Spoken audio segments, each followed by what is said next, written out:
On va voir évidemment la troisième partie du débat, comme vous le disiez, qui est la manière dont l'enseignement peut ou doit s'adapter aux choses. Restons un instant sur la question du droit.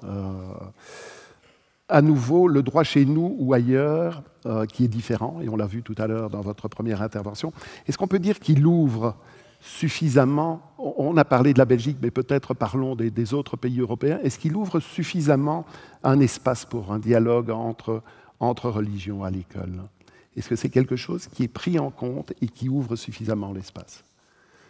Je pense que la question de la religion dans l'école ou la question de la diversité des réseaux, de l'enseignement dans un État, c'est une question qui traverse à peu près tous les États membres de l'Union ou du Conseil de l'Europe aussi pour le moment.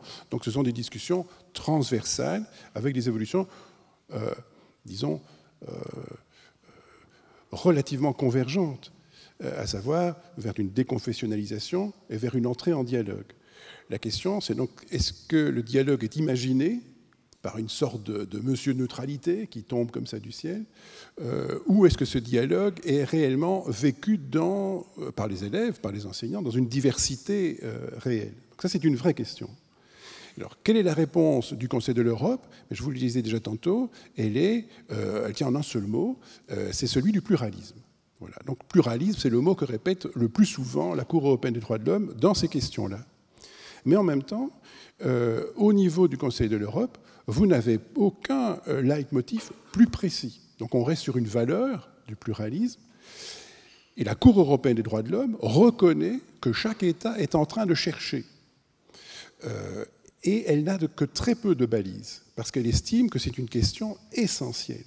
La place des religions, du dialogue à l'école, que ce soit donc privé ou public, est essentielle. Mais c'est tellement essentiel que la Cour ne s'avance pas très rapidement pour donner une solution. Ce qui veut dire que pour le moment, elle reconnaît tout aussi bien le programme français de prohibition du foulard que d'autres États qui font l'inverse.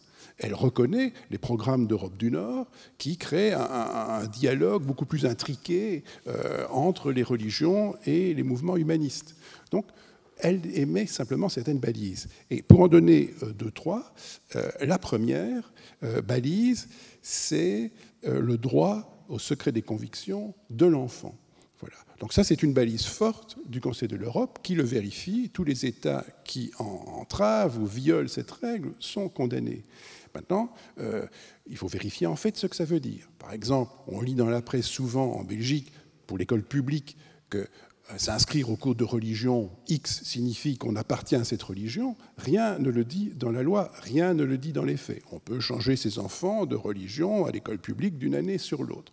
Donc, le Conseil de l'Europe ne condamnera pas, dans la mesure où il n'y a pas révélation. Alors, on peut dire c'est des arguties, c'est pas des arguties. Il faut aller vérifier en fait. Sur toujours cette première question, je dirais ce qui nous manque essentiellement aujourd'hui dans le débat belge comme dans d'autres débats européens, ce sont des données. Ce sont des données de la psychologie, ce sont des données de la sociologie. On en a, mais très peu. Donc, quel est l'intérêt de telle ou telle méthode? Non seulement donc, on n'a pas de réponse juridique internationale, mais on n'a pas non plus de réponse scientifique sur, tiens, telle méthode donne tel résultat. Donc ça, je pense que c'est un vrai problème. Il y a d'autres balises qui sont mises pour le moment. C'est l'attention, par exemple, que porte la Cour européenne des droits de l'homme à la vulnérabilité de l'enfant. Donc la vulnérabilité de l'enfant, guillemets, étude nécessaire, eh bien, la Cour y est très attentive. Donc, qu'un enfant voit un professeur voilé, qu'un enfant voit son professeur de religion prêtre marié, qu'un enfant voit ceci ou cela, eh bien, la Cour est en train de se demander, mais qu'est-ce que ça a comme impact? Voilà, qu'un enfant athée italien voit un crucifix dans l'école publique, qu'est-ce que ça signifie pour lui? Et chaque fois, la Cour a une attention spécifique. Donc, droit au secret, mais qu'est-ce que ça veut dire? Mais ensuite, attention à la vulnérabilité de l'enfant. Voilà. Et donc, on peut encore continuer quelque peu. Encore un exemple. La Cour... donc, ce qui est intéressant donc de rappeler dans ce cadre-là, c'est que le droit belge a donc une certaine marge de liberté, mais cette marge de liberté n'est pas totale.